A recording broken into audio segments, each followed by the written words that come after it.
मगरबी बंगाल के साउथ 24 परगना में बीजेपी सदर अमित शाह ने रैली से खिताब किया। उन्होंने मगरबी बंगाल की वजीर आला ममता बनर्जी पर निशाना साधा। उन्होंने कहा कि ममता दी चाहे जितना भी दम लगा ले, लेकिन मगरबी बंगाल में बीजेपी की 23 से ज्यादा सीटें आएंगी। ममता दीदी, आप सभा करने दो न करने दो, हमें बोलने दो न बोलने दो, बंगाल की जनता तय कर बैठी है कि इस बार लोकसभा के अंदर तृणमूल कांग्रेस को हरा कर रहना है, हरा कर रहना है।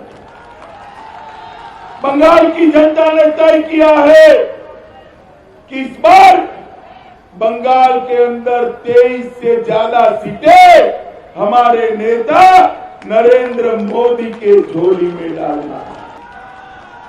मित्रों, बंगाल के अंदर फिर से बंगाल की संस्कृति को प्रस्तावित करना है तो ममता दीदी को हटाना होगा। मित्रों, नरेंद्र मोदी के नेतृत्व में भारतीय जनता पार्टी देश को सुरक्षित कर आगे बढ़ रही है।